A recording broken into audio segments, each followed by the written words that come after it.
El rey sin cuerpo. Hay pocas cosas más sospechosas que una tumba real llena de tesoros, pero a la que le falta el cuerpo real.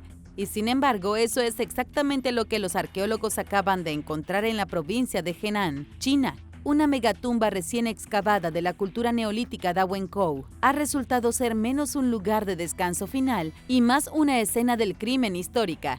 Descubierta este otoño en las ruinas de Wanzhuang, la tumba M27 está siendo aclamada por el lujoso entierro de un monarca prehistórico, probablemente un rey poderoso. El ángulo de la escena del crimen es que el cuerpo del rey desapareció misteriosamente, convirtiéndose probablemente en la víctima de un antiguo acto de venganza. Esta historia lo tiene todo: reyes desaparecidos, venganza, huesos saqueados, ajuares funerarios rotos.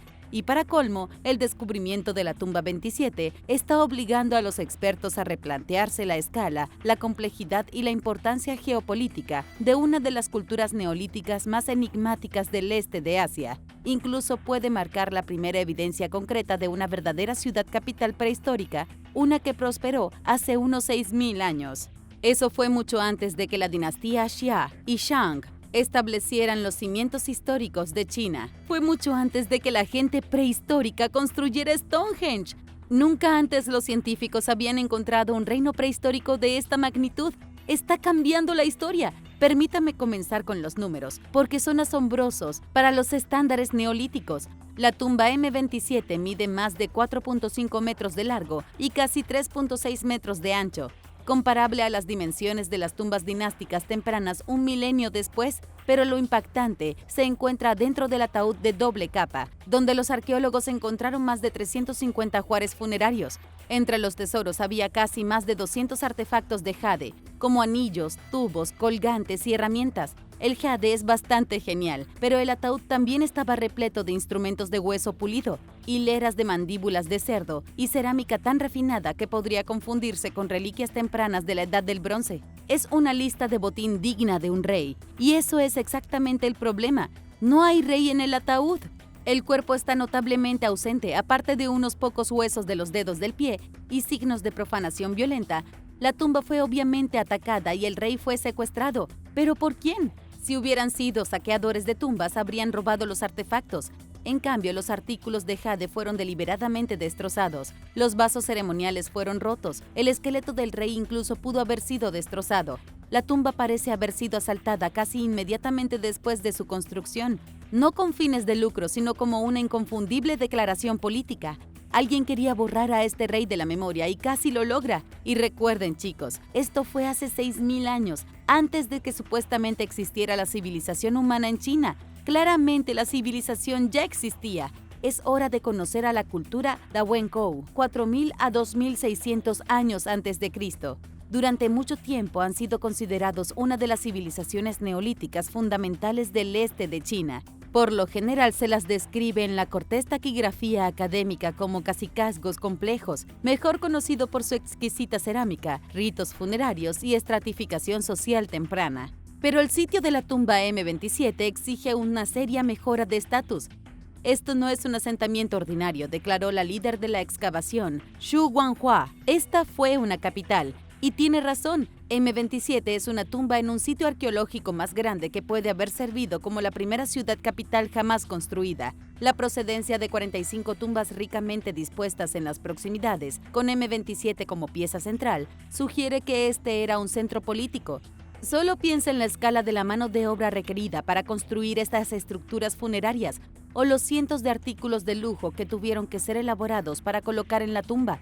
Y considera los materiales exóticos importados de las cuencas de Yangtze y el Río Amarillo, los proyectos de construcción complicados, el comercio de larga distancia y una jerarquía compleja no son cosas que se encuentran en la prehistoria.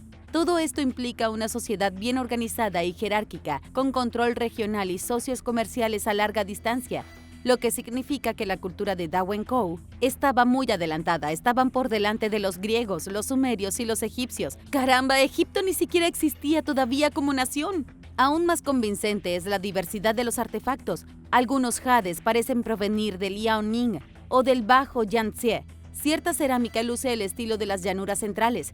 Mientras tanto, los huesos de animales, incluidos los delicados incisivos de ciervos de agua, sugieren costumbres rituales únicas de esta comunidad específica. Según Li Xinwei, subdirector del Instituto de Historia Antigua de la Academia de China de Ciencias Sociales, de Wanyuan, donde se encontró la tumba M27, ofrece evidencia rara y tangible de fusión cultural prehistórica, y no el tipo de fusión donde obtiene sushi tacos. Li Xinwei enfatizó que este reino probablemente jugó un papel fundamental en la configuración de las tradiciones rituales regionales y las alianzas políticas. En otras palabras, aquí es exactamente donde pudo haber comenzado la cultura china. Tenía que empezar en alguna parte, ¿verdad? Y hace 6.000 años, en la primera capital del mundo, es un lugar tan bueno como cualquier otro. La tumba M27 también revela la cara oscura de una cultura prehistórica en crecimiento. El progreso no suele venir sin derramamiento de sangre y violencia. Abrirse camino de la prehistoria a la historia normal implicó rivalidad política, guerra de memoria y aniquilación simbólica. La destrucción deliberada de la tumba no es aleatoria en absoluto. Los académicos sospechan que representa un cambio violento de poder, posiblemente un golpe o una rivalidad dinástica. Imagina que este sea el sitio de primer golpe de Estado en el mundo. Eso sería algo digno de contar. La remoción del cuerpo y el ataque cuidadoso, pero agresivo a ajuares funerarios específicos, apunta a una campaña de borrado, al igual que las estatuas destrozadas de Akenatón en el antiguo Egipto o el borrado de nombre de Hatshepsut. Este fue probablemente un intento coordinado de borrar a un gobernante del registro histórico, en un momento en el que ni siquiera se suponía que existiera un registro histórico. Lamentablemente para el rey muerto, la campaña de difamación funcionó. Durante casi 6 milenios, todo el sitio permaneció perdido y en silencio. Su rey sin nombre, su historia perdida. E incluso ahora que se han encontrado su tumba y sus huesos de los dedos del pie, todavía no tiene nombre y su verdadera historia está perdida. Quien quiera que haya querido borrar a este gobernante hizo un buen trabajo. Se encontró su tumba, pero quién fue sigue siendo todo un misterio. La Dama de las Guacamayas y la Cuna Olvidada. Investigadores que excavan la ciudad sagrada de Caral, cuna de la civilización más antigua conocida en las Américas, han desenterrado los restos notablemente preservados de una mujer que vivió hace unos 5.000 años. ¿Dónde encontraron a esta poderosa mujer noble del viejo mundo? Oh, nada menos que en un vertedero de basura. La mujer de 5.000 años de joven, y que todavía se ve fabulosa, fue envuelta delicadamente en finos textiles y coronada con un tocado de haces de hilo torcido. Había sido enterrada en Áspero. Este era un pueblo costero de Caral ubicado al borde del valle del río Supe. Su cuerpo estaba envuelto en un manto de plumas hecho de vívidas plumas de guacamaya. Imagina el enorme esfuerzo y la riqueza requeridos para recolectar estas plumas exóticas y tropicales. Simplemente no podría ser enterrado con nada más ostentoso o de alto estatus. Acompañándola habían varios objetos rituales, incluyendo un cuenco de piedra y el pico de un tucán. Pero lo realmente sorprendente es la preservación. Después de 5.000 años, el cuerpo de esta mujer noble todavía conserva su piel, uñas e incluso cabello. Este tipo de preservación es virtualmente inaudito. Los científicos dicen que esta asombrosa hazaña de preservación es gracias al clima costero árido de Perú. Todo ese aire seco y arena funcionaron como la máquina de momificación de la madre naturaleza. Y luego está el extraño hecho de que hasta la década de 1990, el sitio de entierro sagrado fue utilizado como un vertedero municipal. El arqueólogo David Palomino enfatizó el estatus del hallazgo, recalcando el hecho de que esta mujer era un miembro de élite de la sociedad. Solo el tocado en su tumba es toda la prueba que se necesita de que pertenecía a los escalones superiores de la civilización Caral Supe, que por cierto es una civilización tan antigua como la cultura Dawenkou. No del todo, pero casi. Quizá fue una sacerdotisa, una líder espiritual o una reina de pleno derecho. De cualquier manera, era importante y pequeña también. Con solo 1,5 metros de altura, esta reina sin nombre ha emergido del polvo como un símbolo de un mundo olvidado. Uno que se atrevió a innovar mucho antes de que los faraones colocaran sus primeros bloques de piedra caliza. Para comprender su mundo necesitamos descender al corazón de Caral Supe mismo. En el panteón de las civilizaciones antiguas, nombres como Mesopotamia, Egipto y el Valle del Indo se llevan el protagonismo, pero zumbando silenciosamente bajo el rugido de la historia está Caral Supe, un enigma de 5 milenios de antigüedad construido sobre anzuelos de pescado, pirámides y canoas comerciales. Es la cuna olvidada del Nuevo Mundo, más antigua que los olmecas de México y tan sofisticada como ellos. Fundada alrededor del 3000 a.C. y floreciendo durante más de 1000 años, Caral Supe es la civilización más antigua conocida en las Américas y una de las únicas 6 cunas de la civilización reconocidas a nivel mundial. Pero no nos equivoquemos, Caral Supe era la oveja negra. Mientras que otras sociedades antiguas florecieron en fértiles valles fluviales con extensos campos de trigo y cebada, Caral Supe tenía sardinas. Estoy hablando de anchoas, algas marinas, mariscos y muchos percebes. Lo que estoy tratando de decir es que la civilización del Valle del Supe sobrevivió y prosperó gracias al océano. Áspero, donde se encontró a nuestra noble, fue uno de los varios asentamientos pesqueros costeros que ayudaron a desencadenar el florecimiento urbano interior de Caral. Porque si bien comenzaron en la costa, no pasó mucho tiempo antes de que comenzaran a extenderse hacia el interior. Los pioneros marítimos de Áspero comerciaban pescado salado y productos de aves marinas por algodón cultivado en el interior, calabazas y plantas medicinales. La simbiosis económica resultante fue diferente a todo lo visto en Egipto o Mesopotamia, donde todo era prácticamente igual. Los egipcios tenían arena y lo que el Nilo les daba. Caral Supe tenía la abundancia total del mar y todo lo demás. No olvides que Perú tiene océano, montañas y selva. Su capacidad para comerciar entre sí fue el corazón palpitante del desarrollo de Caral. De hecho, las mismas herramientas de la civilización se forjaron en este intercambio. Por ejemplo, se cultivaron plantas de algodón en el interior para hacer redes de pesca, y a su vez la pesca proporcionó proteínas, alimentando a una sociedad que ahora podía permitirse especializarse en ingenieros, artesanos, astrónomos y sacerdotes. Todo este progreso les permitió construir una revelación arquitectónica. Su ciudad capital de Caral contaba con 6 pirámides masivas, 2 plazas circulares hundidas y un diseño urbano tan deliberadamente planificado que de alguna manera todos vivían en un suburbio. Y mira esto, resulta que la gente de Caral Supe tuvo una gran visión de futuro. Toda su ciudad fue construida para resistir la ira de los terremotos. Los ingenieros rellenaron los cimientos de las pirámides con piedras sueltas para absorber el choque sísmico. Ese es el tipo de cosa que la mayoría de la gente necesita un doctorado en ingeniería para idear. La más grande de estas pirámides, la pirámide mayor, se elevó casi 30 metros de altura y data de alrededor del 2600 a.C., lo que la convierte en una de las pirámides más antiguas del mundo. Impresionante, ¿cierto? Pero no tan impresionante como este siguiente hecho. En ningún lugar se han encontrado signos de armas, guerras, muros defensivos o conflicto. Caral fue, al parecer, una civilización que eligió la sostenibilidad sobre la conquista, aunque de nuevo tal vez simplemente no había nadie contra quien luchar. Cualquiera que sea la razón, Caral Supe prosperó sin derramamiento de sangre. De vuelta en Áspero, el entierro de la mujer noble envuelta en guacamayas nos dice que esta comunidad costera era una extensión sagrada de la capital. También nos dice que la sociedad Caral Supe pudo haber sido inusualmente igualitaria, especialmente para su época. A diferencia de las rígidas jerarquías dominadas por hombres de otras civilizaciones tempranas, la vida política y ceremonial de Caral pudo haber acogido a poderosas figuras femeninas. Las mujeres pueden haber sido líderes espirituales, astrónomas, sacerdotisas o incluso gobernadoras de la ciudad. También es bastante loco que Caral Supe básicamente no tuviera tecnología, a diferencia de los mesopotámicos con sus tablillas cuneiformes o los egipcios con sus rollos de papiro. Los Caral Supe nunca inventaron un lenguaje escrito, por lo que no tenían nada sobre qué escribir. Ni siquiera tenían cerámica, así que almacenaban líquidos en calabazas. No forjaron metal, ni montaron a caballo, ni construyeron carros. Pero lo que les faltaba en metalurgia lo compensaron en diseño acústico, infraestructura comercial y sostenibilidad urbana. Su cultura incluso valoraba la música, algo que muchas otras culturas con mejor tecnología dejaron de lado.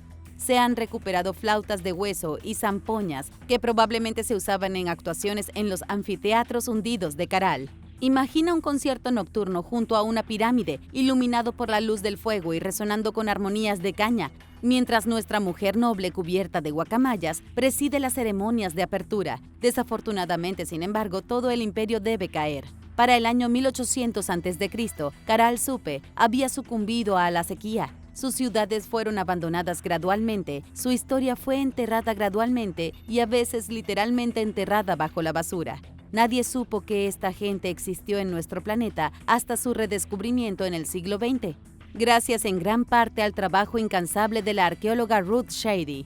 En 2009, la UNESCO declaró a Caral Patrimonio de la Humanidad y en 2015, arquitectos de 124 países firmaron la Carta de Caral, reconociendo el sitio como un parangón de diseño sostenible. Su arquitectura resistente a los terremotos y su economía cooperativa se convirtieron en un modelo para futuras civilizaciones. Incluso hoy, hay mucho que podemos aprender de los fantasmas de Caral Supe, y tal vez un día podamos aprender a vivir en paz y armonía tal como ellos lo hicieron. ¿La Luna dio inicio a la civilización? Durante más de un siglo, el surgimiento de Sumeria en el sur de Mesopotamia se ha atribuido al primer gran triunfo burocrático de la humanidad, una tormenta perfecta de mano de obra organizada, canales de riego y sacerdotes con portapapeles, dio inicio a la civilización. A estas alturas, Sumeria se ha convertido en la historia de referencia sobre cómo la civilización se organizó, en una época en la que el mundo era más barro que metrópolis. Ese es el estándar del mainstream. Un nuevo estudio radical ha estado agitando un poco las cosas. Según el geólogo Dr. Liviu Yusan y el geoarqueólogo Dr. Reed Goodman, dicen que el verdadero MVP de las primeras civilizaciones del mundo fue la Luna. La idea es que en lugar de la jerarquía política o los ingenieros hidráulicos dando inicio a la sociedad, fueron las mareas, es decir, el ritmo oceánico impulsado por la Luna, generalmente asociado con cangrejos y poesía. Las mareas pueden haber sido el motor secreto detrás de la primera revolución urbana de la humanidad. Y sí tengo pruebas para respaldar la afirmación. Esta no es una fantasía marginal al estilo de la Atlántida. Se basa en núcleos de sedimentos, imágenes satelitales y análisis del paisaje antiguo. En pocas palabras, los científicos creen que el mar estuvo cultivando mucho antes de que los humanos tomaran un tridente. Para entenderlo, tengo que retroceder unos 6.000 años, la misma época en que llegó la cultura neolítica de Ahuencou, y un poquito antes de Caral Supe, en Mesopotamia. A esto lo llamamos el periodo Uruk. Fue cuando las primeras ciudades como Uruk, Eridu y Lagash comenzaron a surgir de las marismas mesopotámicas. La sabiduría convencional decía que estas ciudades florecieron después de que la gente desarrolló sistemas de riego para controlar las inundaciones estacionales del Tigris y el Éufrates. El problema ha sido durante años que nadie pudo encontrar realmente esos sistemas de riego. Así que tienes a científicos diciendo que el riego fue lo que impulsó a la civilización, pero luego no encuentran evidencia de riego, y tras un examen más detenido, toda la idea comienza a desmoronarse. El registro arqueológico muestra centros urbanos en auge incluso antes de la aparición de la ingeniería de canales a gran escala. Eso significa que la civilización comenzó antes del riego. Pero entonces, ¿cómo se alimentaban estas ciudades de decenas de miles de personas en un paisaje que hace que el Valle de la Muerte parezca el jardín del Edén? Fueron las mareas. Hace 6.000 años el Golfo Pérsico llegaba mucho más tierra adentro de lo que lo hace hoy, creando un extenso estuario de marea. Este estuario, formado donde el agua del río se encontraba con el mar, actuó como una máquina milagrosa que se autoirrigaba, autodrenaba, eliminaba la sal y reponía el agua subterránea. 2 veces al día, las mareas inundaban y limpiaban rítmicamente las llanuras, nutriendo el suelo como una diosa de la fertilidad que cobraba vida. Era el sistema agrícola más confiable del mundo antiguo. Y nadie tuvo que cavar una zanja. Tanta deliberación, la discusión, la culpa, y resulta que la civilización humana primitiva fue alimentada únicamente gracias a la luna. Sin esas mareas nutritivas, nunca habrían cultivado suficientes cosechas para mantener un reino. Para probar esta teoría descabellada, los investigadores extrajeron un núcleo de barro de 23 metros de la antigua ciudad sumeria de Lagash. Piensa en ello como una cápsula del tiempo de la historia ambiental, donde cada capa es una entrada de diario escrita en limo y conchas. Lo que encontraron fue evidencia directa de interferencia de las mareas. Debajo de la ciudad yacían sedimentos marinos cubiertos por depósitos de ríos de agua dulce, una clara firma de un ecosistema de marea que alguna vez prosperó. Su reconstrucción muestra que entre 7.000 y 6.000 años atrás, Sumeria era esencialmente un reino de humedales costeros. La tierra, en alianza con la luna, entregaban cosechas abundantes sin necesidad de burocracia, así que en lugar de miles de trabajadores uniéndose para construir canales de riego y traer vegetación al desierto, fue la luna. La luna lo hizo por ellos, y ellos se sentaron a cosechar las recompensas. Pero como estoy segura de que ya sabes muy bien, nada es fácil para siempre. A medida que el sedimento del Tigris y el Éufrates se acumuló, el delta avanzó. La costa se alejó de las ciudades. Las mareas que una vez habían llegado al corazón de Sumeria comenzaron a retroceder, y con ellas se fue el almuerzo gratis. De repente, si querías cosechar, tenías que trabajar por ellas, tenías que construir canales, tenías que mantener diques, tenías que organizar la mano de obra, inventar sistemas de contabilidad, codificar leyes y rezar para que tus vecinos no cortaran tu suministro de agua en una estación seca. Pero ¿sabes qué? Ese fue otro hito para la civilización. La situación era fácil, la vida era trivial, y luego llegó la dificultad. La civilización en Mesopotamia pasó de disfrutar de un lineal jardín del Edén a convertirse en esclavos de una máquina burocrática. Las tablillas, los recaudadores de impuestos, los reyes divinos con sistemas de plomería divinos, la necesidad de trabajar para comer cambió todo. Y ahora, miles de años después, todavía estamos trabajando para comer. Nuestra tecnología ha mejorado, no hay duda de ello, pero nuestras vidas siguen siendo esencialmente las mismas que eran en Mesopotamia. Trabajar por dinero, usar dinero para comprar comida, comer la comida y repetir eso una y otra vez. Ahora, ¿podríamos ponernos bíblicos solo por unos segundos? Aunque han sugerido que la Mesopotamia original, antes de que se secaran los pantanos, fue un verdadero jardín del Edén, la historia en la Biblia podría ser una reimaginación de cómo el Edén fue arrebatado y la gente se vio obligada a valerse por sí misma. Y aquí hay otra conexión bíblica que simplemente no puedes ignorar. Los sumerios tenían un mito del diluvio, al igual que el de la Biblia, pero escrito significativamente antes. En la historia sumeria, un diluvio casi acaba con toda la humanidad, pero un hombre salva al día en su elegante bote. ¿Qué pasaría si la historia del diluvio, tanto en los textos sumerios como en la Biblia, es un reflejo del lento ahogamiento de la antigua Sumeria? ¿Qué pasaría si es solo una dramatización de lo que realmente sucedió a medida que el Golfo Pérsico se retiraba y las mareas fallaban, dejando los campos sumergidos durante semanas y meses a la vez? Definitivamente es algo a considerar. Esta teoría es que reformula toda la historia de la civilización como un romance con Luna. Las mareas, gobernadas por la gravedad lunar, moldearon la tierra que moldeó las cosechas, que moldearon las ciudades, que nos moldearon a nosotros. Y con ese profundo toque de poesía, creo que es hora de pasar a la conexión de Gran Bretaña con las civilizaciones antiguas de las que nadie fuera del Museo Británico ha oído hablar antes. Y asegúrate de suscribirte también, solo por diversión. El imperio perdido de los rascacielos de piedra. En el brumoso amanecer prerromano de Gran Bretaña, antes de que los césares marcharan y antes de que Adriano soñara con muros, los acantilados del suroeste de Cornualles ya bullían de negocios internacionales. Esta es la historia de una civilización muy antigua, con tratos comerciales que pondrían celosa a la ruta de la seda.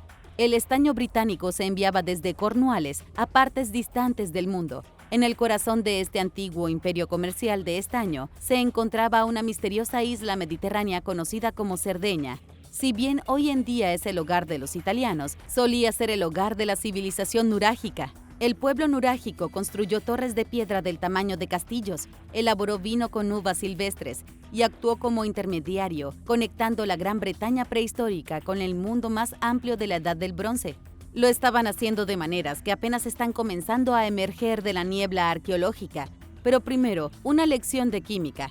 Para hacer bronce, el material más codiciado de la Edad del Bronce, se necesita cobre y estaño. Cobre más estaño es igual a bronce. Cerdeña tenía cobre en abundancia, pero no estaño. Este raro ingrediente tenía que venir de muy lejos. Aquí entra Cornualles, una de las regiones productoras de estaño más ricas de la antigua Europa.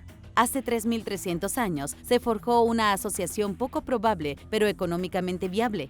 Los isleños de Cerdeña, ricos en cobre, se dieron la mano con las tribus de Gran Bretaña, ricas en estaño.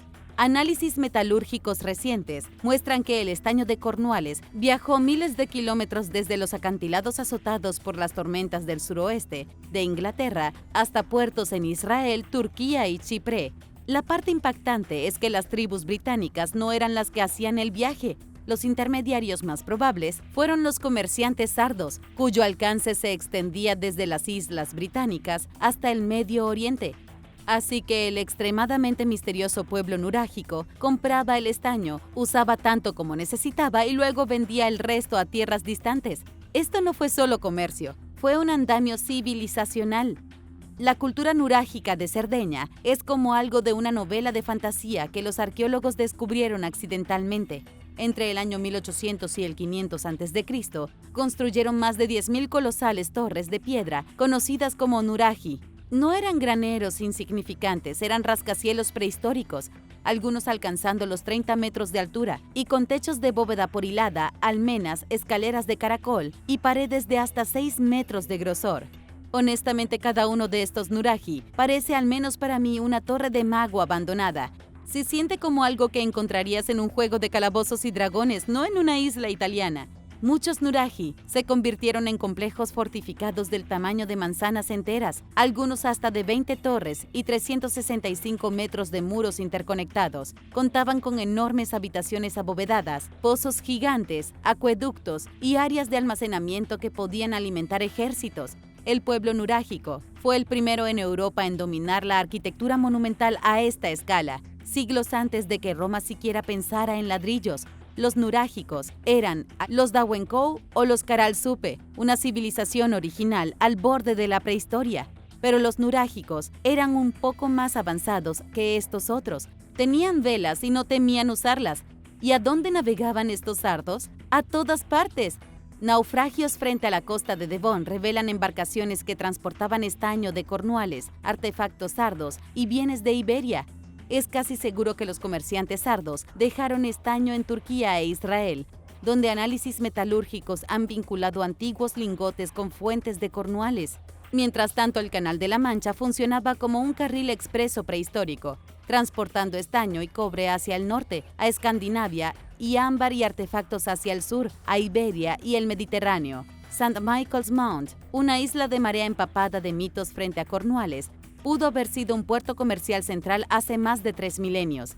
La civilización nurágica estaba tan centrada en el comercio que parece que pudieron haber establecido colonias en Chipre, Sicilia y posiblemente incluso en el norte de Israel, donde han aparecido cerámica y arquitectura nurágicas.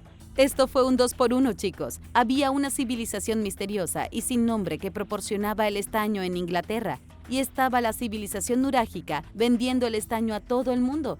Solo que la información es un poco desigual, ya que los nurágicos dejaron atrás miles de sus extrañas torres de magos, y la gente de Inglaterra no dejó nada más que puertos hundidos y minas perdidas. La doctora Serena Sabatini, arqueóloga de la Universidad de Gotemburgo, dijo que Cerdeña era el nodo central de una red de la Edad del Bronce que se extendía desde Dinamarca hasta Israel. Su equipo internacional, con investigadores de 8 importantes universidades en el Reino Unido, Alemania, Suecia, Dinamarca e Italia, está reescribiendo la historia de la globalización temprana, y Cerdeña está en el centro de todo. Incluso dejaron su huella en los lugares más inesperados, como en una tumba excavada en la roca en una isla de Hoy, en Orcadas. Incluso para los estándares modernos, Hoy está en medio de la nada. Es el tipo de lugar donde llevas a una oveja al baile de graduación porque no hay chicas en tu escuela. La misteriosa tumba es la única de su tipo en Gran Bretaña y es inquietantemente similar a la arquitectura funeraria sarda. Algunos piensan que es prueba de una antigua expedición que llegó más lejos de lo que pretendían. La civilización sumergida más antigua de América. Hace 10.000 años, un grupo de cazadores nómadas se encontraba en tierra firme, donde ahora ondean las frías aguas del lago Hurón. Acordonaban caribúes con sendas de piedra, se acurrucaban en tiendas de piel bajo abetos, comerciaban herramientas de obsidiana a lo largo de miles de kilómetros. Luego vino algo épico, algo sacado directamente del Antiguo Testamento. La tierra se movió, los glaciares se derritieron, el agua se disparó y su mundo se ahogó. Hoy sus campamentos están perfectamente conservados bajo 36 metros de agua. Estas fueron las víctimas de lo más parecido que tuvo América al diluvio bíblico. Sus vidas, sus hogares y su cultura fueron tragados, y ahora sus vidas están siendo llamadas la Pompeya de los Grandes Lagos. Podría parecer un mal negocio porque explorar ruinas es mucho más fácil cuando no necesitas branquias, pero ahogarse podría ser lo mejor, dado que las estructuras prehistóricas están sumergidas y están intactas de la agricultura, la construcción o los cazadores de reliquias aficionados con detectores de metales, lo que significa que todo está impecable. Lo que los científicos ya han encontrado allí abajo es tan antiguo, tan específico y tan extraño, que está reescribiendo todo lo que se pensaba que sabían sobre la vida primitiva en América del Norte, y lo que está haciendo desde el fondo del lago.